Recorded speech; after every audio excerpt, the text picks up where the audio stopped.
Nah, ini orang nggak boleh hilang. Jadi artinya apa? Leadership dan kepekaan dia terhadap pembangunan Indonesia itu adalah tidak boleh hilang dari peredaran sistem politik nasional. Kalau Anies nanti maju lagi di DKI, tidak ada masalah dengan pemerintah pusat.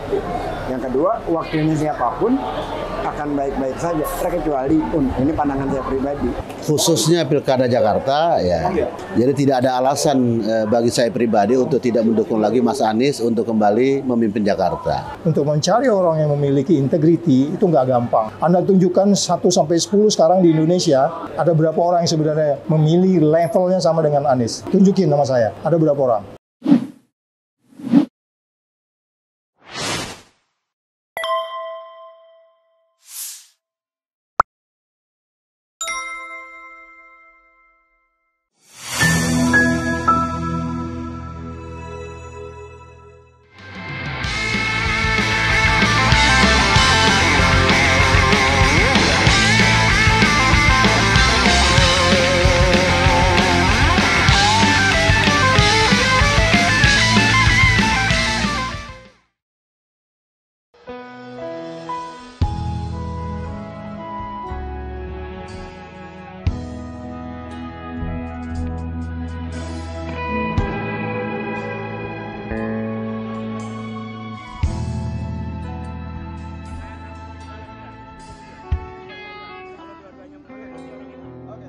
Tiga matahari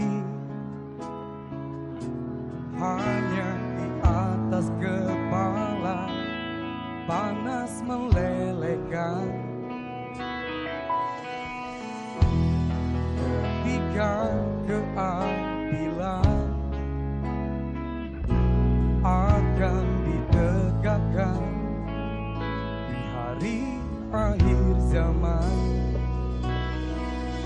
Padang yang luas, tak ada naungan, tapi engkau pemimpin adil.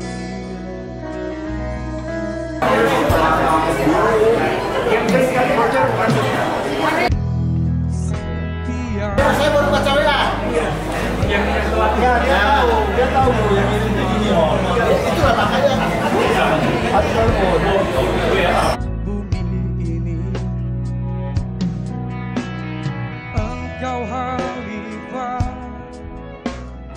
dari khalifah kau dinaungi, kau dirahmati,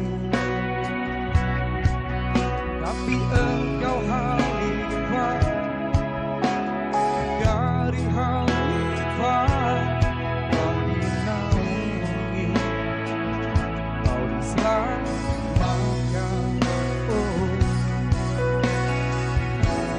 dari hari pembalasan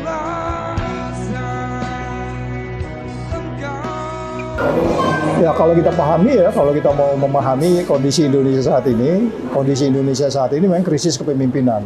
Sebenarnya poin utamanya itu.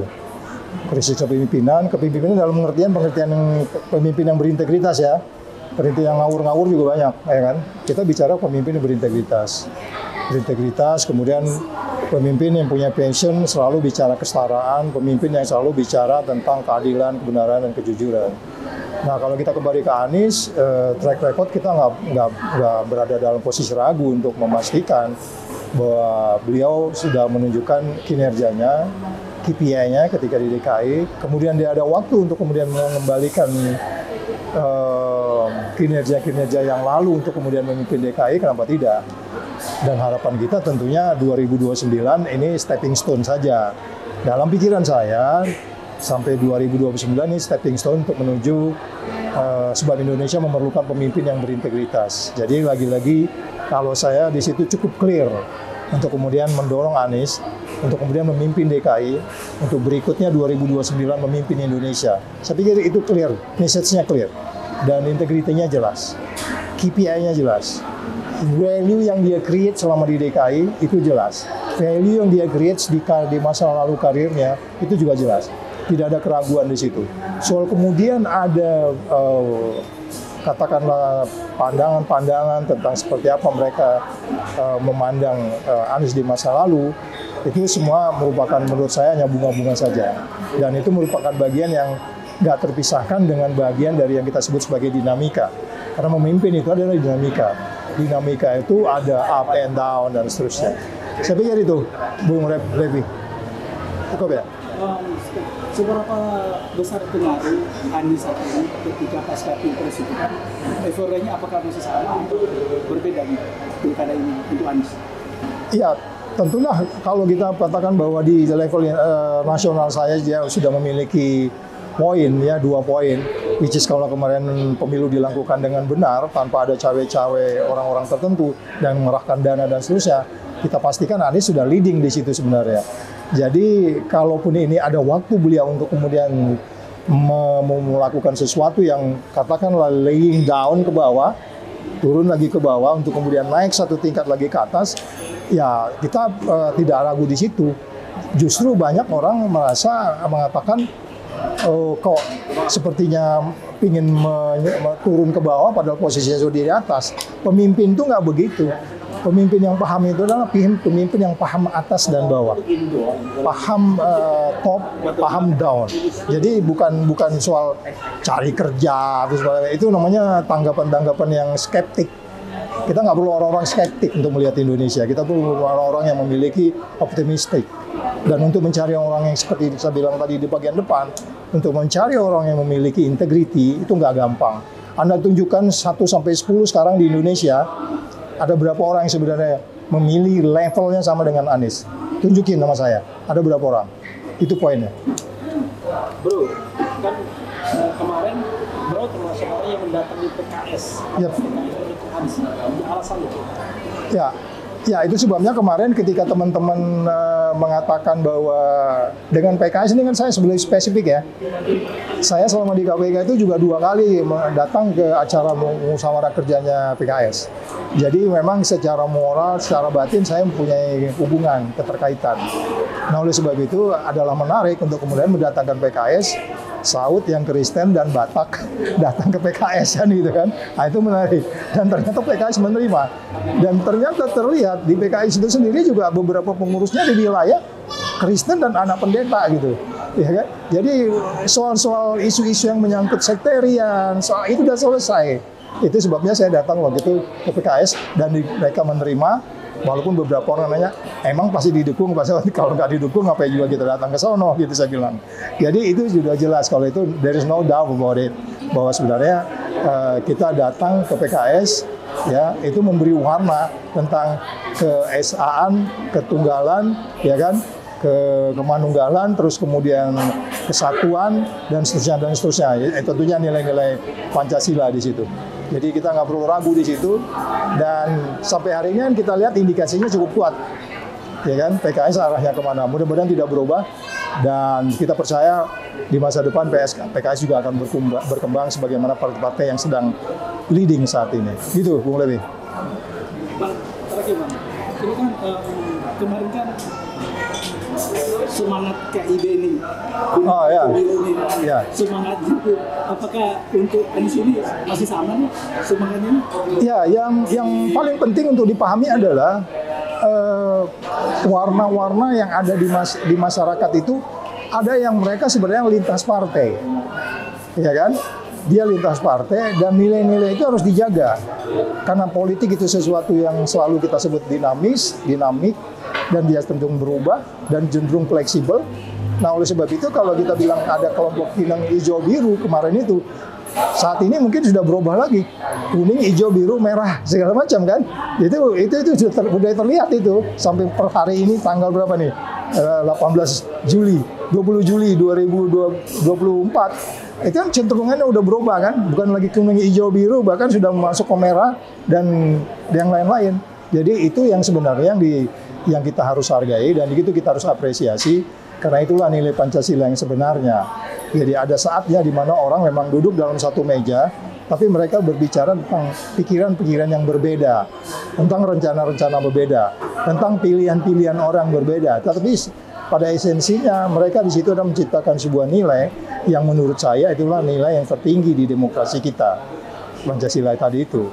Males sekali ya orang bicara Pancasila ya sekarang ini. Terakhir Pak, Oke. Ya, harapan kita masyarakat datang ke bilik suara untuk kemudian tidak ragu lagi untuk DKI, Anies Rashid Baswedan. Dia akan membawa warna di DKI dan tentunya dia akan mewarnai Indonesia.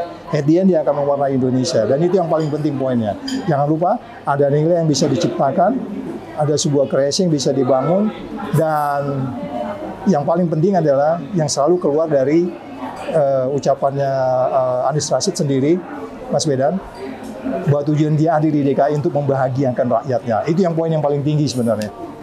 Oke.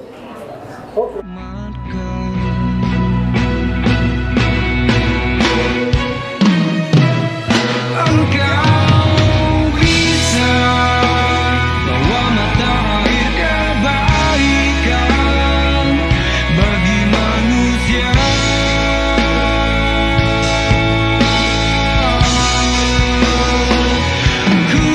Kuasamu juga bisa menenggelamkan umat manusia.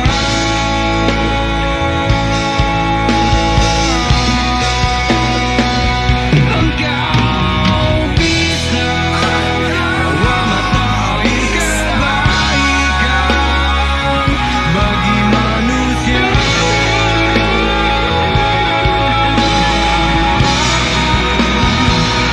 Kuasamu juga bisa menenggelamkan umat manusia.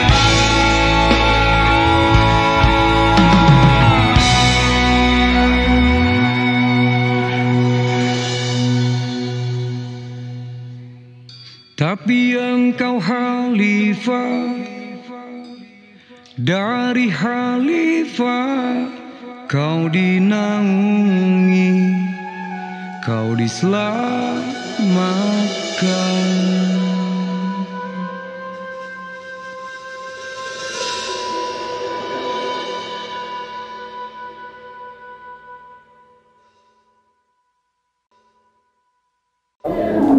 Bro, Yes. sebagai mantan pendukung Anies di Pilpres dengan menjadi koordinator KIB bahkan, apakah Bro Ketua itu mendukung Anies untuk maju di Pilgub DKI? Apa alasannya? Pertama saya klarifikasi dulu ya bahwa saya bukan mantan pendukung Anies, masih pendukungnya Anies sampai sekarang. Jadi bukan mantan. Top, harus tegas. Ya. Ya persoalan Anies maju di DKI ini adalah persoalan kesempatan bagi rakyat Jakarta untuk menikmati kepemimpinan melalui tangannya Anies, ya kan? Jadi saya kira Anies ini adalah akan menjadi trigger untuk melepaskan masyarakat Jakarta dari aspek-aspek diskriminatif, aspek-aspek yang tidak sesuai dengan apa yang ditetapkan di dalam pembukaan Undang-Undang 45. Prabowo sudah mengatakan kemarin bahwa buat apa membangun ibu kota, buat apa membangun kereta api, padahal dalam pembukaan itu hal pertama yang dibangun itu adalah melindungi segenap tumpah darah Indonesia dan bangsa Indonesia. Ini Anies ketika dia jadi gubernur, dia membuktikan itu. Dia melindungi semua orang-orang yang dari sisi perbedaan agama, dia semua memperlakukan yang sama. Dari sisi rakyat yang tidak memiliki akses di bidang ekonomi dan pemerintah, dia buka peluang itu sehingga masyarakat itu benar-benar menikmati secara real. Apa contohnya? Misalnya transportasi yang connecting. Itu adalah benar-benar sangat dibutuhkan oleh masyarakat. Terus ditambah lagi dengan UKT Jakarta, pembebasan PBB bagi orang-orang yang memiliki aset 2 miliar ke bawah. Itu adalah hal-hal menjadi pesan apa yang diamanatkan oleh pembukaan Undang-Undang 45. Nah, ini orang nggak boleh hilang. Jadi artinya apa? Leadership dan kepekaan dia terhadap pembangunan Indonesia itu adalah tidak boleh hilang dari peredaran sistem politik nasional. Ya kan? Saya juga melihat bahwa Prabowo tanpa Anies, ya kan? Prabowo tanpa Anies, maka Prabowo kesulitan untuk merealisasikan program-program kepresidennya.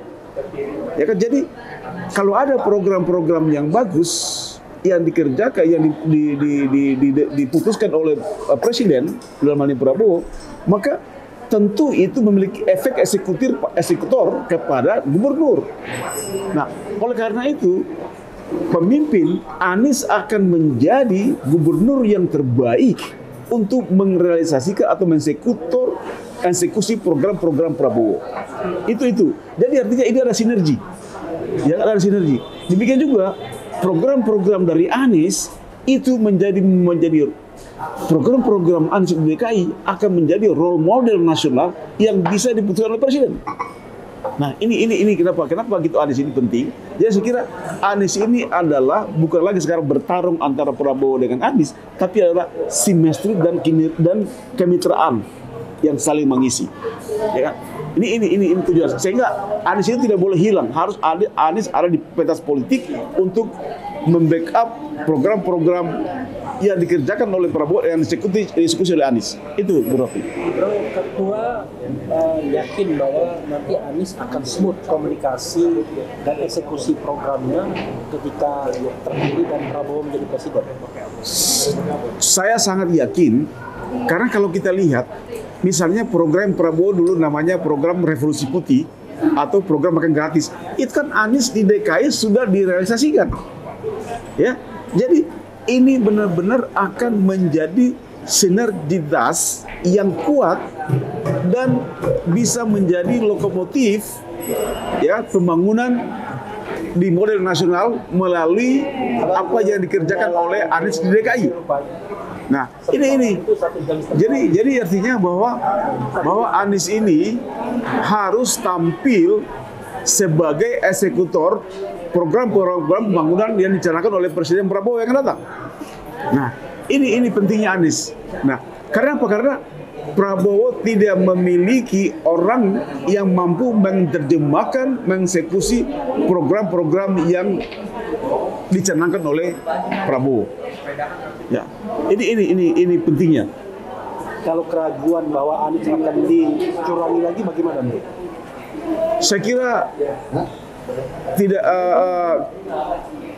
kecurangan itu pasti, percobaan kecurangan pasti tetap ada.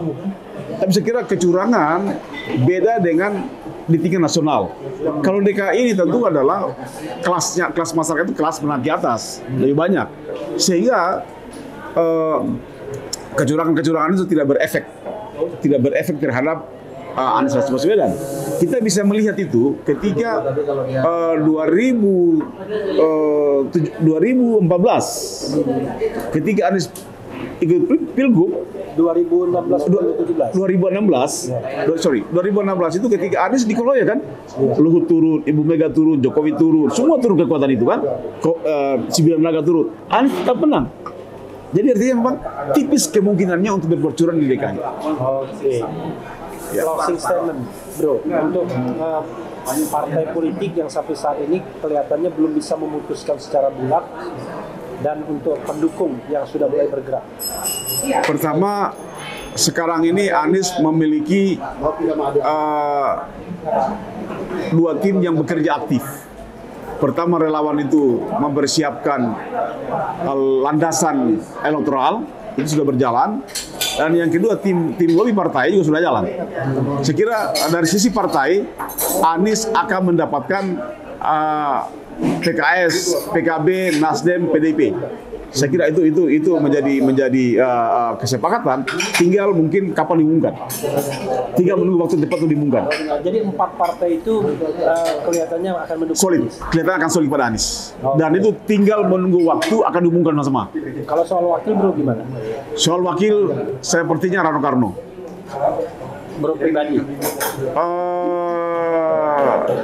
Saya kira saya cara pribadi ya, cara pribadi Rano Karno. Tapi terserah partai-partai lain. PKS kan hari ini kan dia mencalonkan si Soebul Imam. Itu juga punya hak mereka kan. Itu hak prerogatifnya PKS karena pemenang pileg di DKI. Jadi itu punya hak prerogatif. Ya, jadi tapi kan ini semua harus dikompromikan. Nah ini saya kira adalah kedepannya ini akan lebih banyak pada tahap kompromi. Ya, tahap kompromi untuk dalam memutuskan siapa wakilnya. Saya kira ini. Oke bro, thank you very much. Oke, thanks very much. Harapannya terhadap partai pendukung yang sekarang ini masih jadi 12 plus wakilnya seperti apa? Silakan. Oh ya, yang pertama saya sebagai pendukung Anies di Pilpres, jadi kalau melihat kontestasi pilkada di depan mata yang akan dilaksanakan sebentar lagi di bulan Oktober, yang dimana proses administrasi pendaftarannya itu di bulan Agustus, khususnya pilkada Jakarta, ya. Jadi tidak ada alasan bagi saya pribadi untuk tidak mendukung lagi Mas Anies untuk kembali memimpin Jakarta. Jadi alasannya kenapa mendukung Mas Anies untuk memimpin kembali Jakarta. Jadi kita berharap Mas Anies bisa menuntaskan pembangunan yang sudah dilakukan di Jakarta. Banyak hal yang dilakukan oleh Mas Anies. Jadi tidak hanya menduplikasi apa yang dilakukan oleh gubernur-gubernur sebelumnya, tapi menurut saya sebagai warga Jakarta yang berKTP Jakarta, menganggap apa yang dilakukan oleh Mas Anies 5 tahun dari 2017 sampai dengan 2022 itu adalah suatu hal yang baru. Nah, di mana keterbaruan yang dilakukan oleh Mas Anies? Yang pertama adalah lahirnya sebuah gagasan besar, Jakarta dijadikan sebagai kota kolaborasi.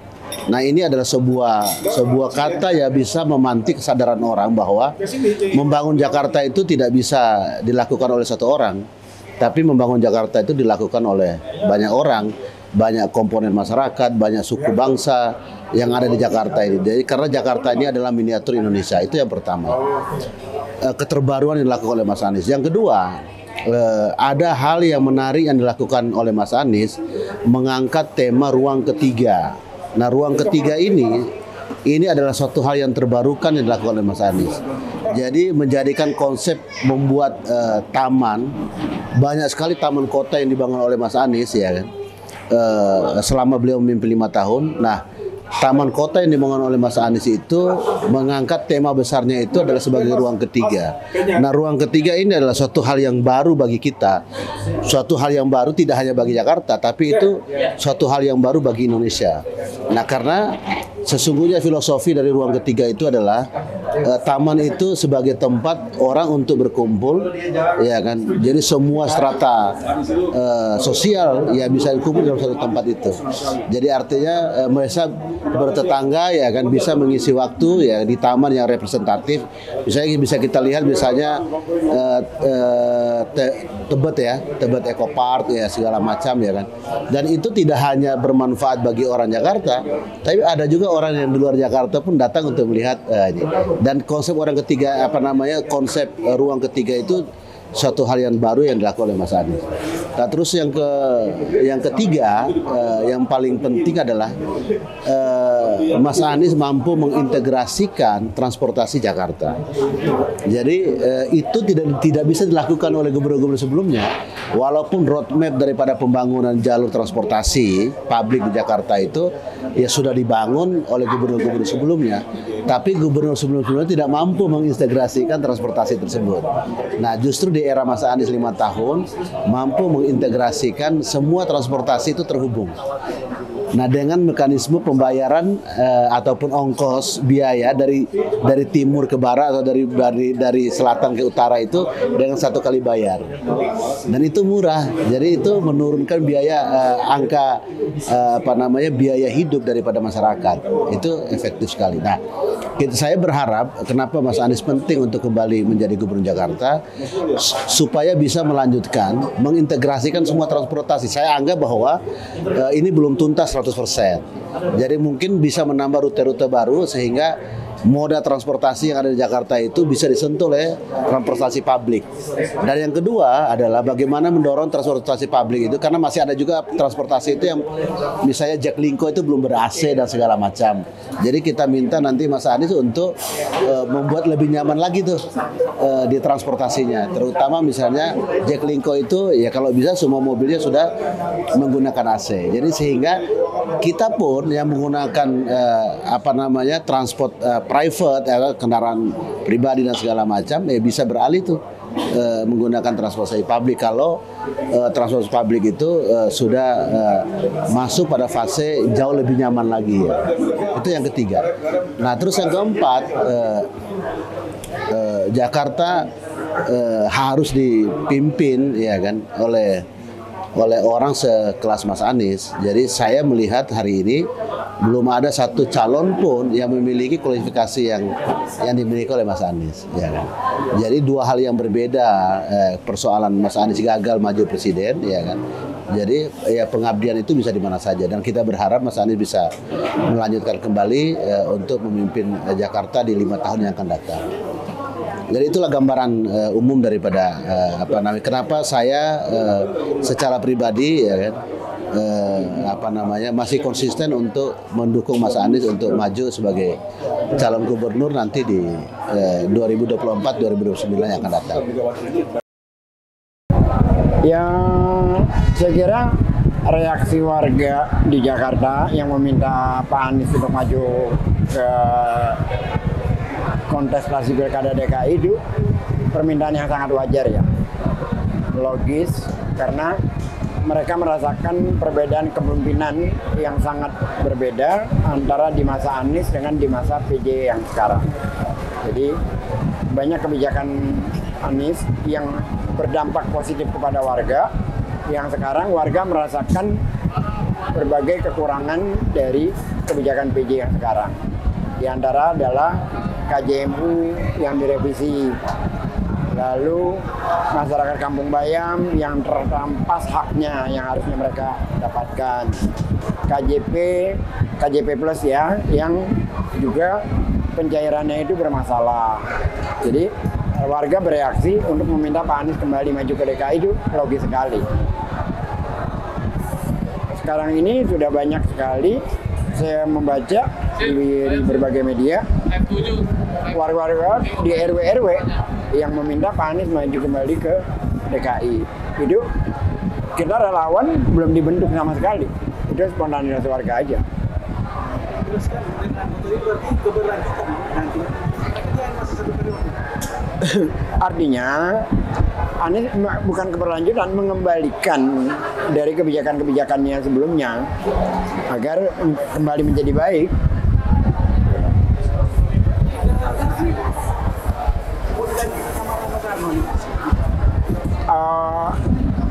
Untuk saya, Anies ini berpasangan dengan siapapun cocok, karena dia itu orang yang bisa membuat kerjasama tim.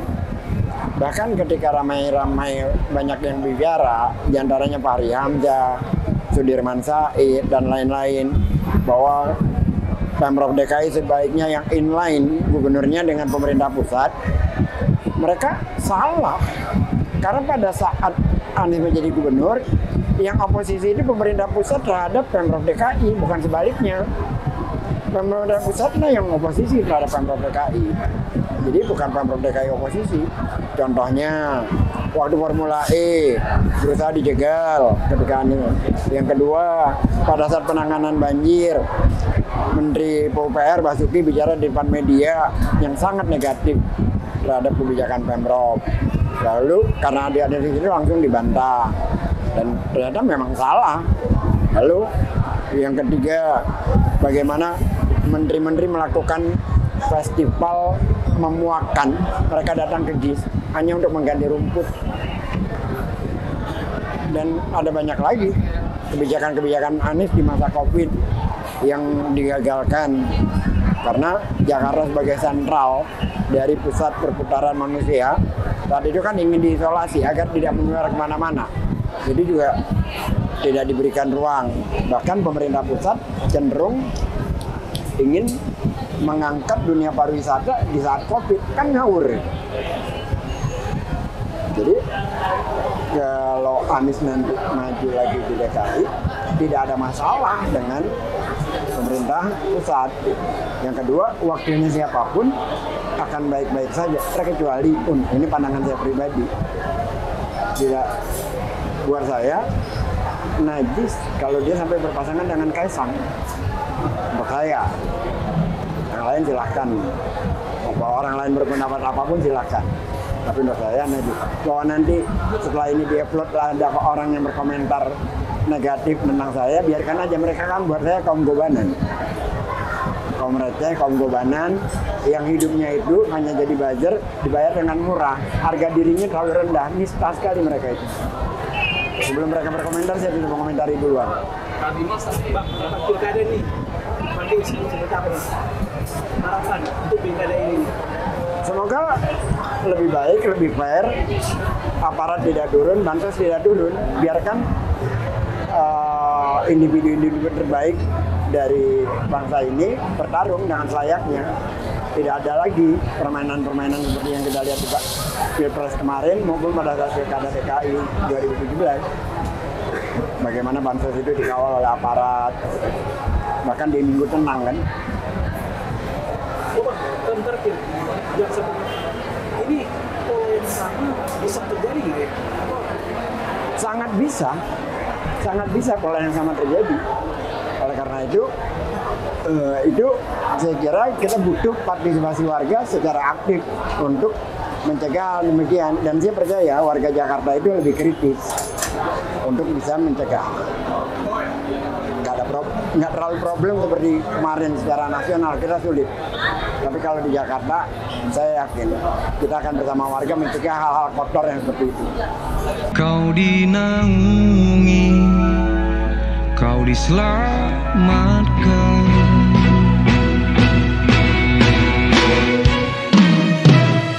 Engkau bisa bawa mata air kebaikan bagi manusia.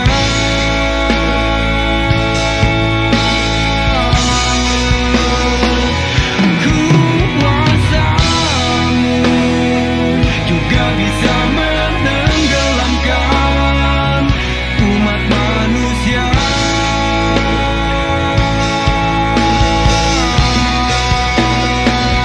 Engkau bisa bawa mata air kebaikan bagi manusia.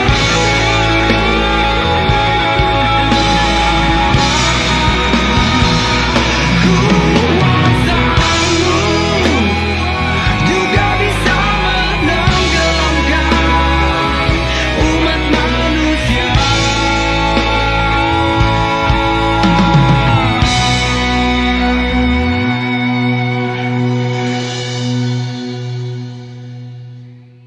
Tapi engkau khalifah dari khalifah, kau dinaungi, kau diselamatkan.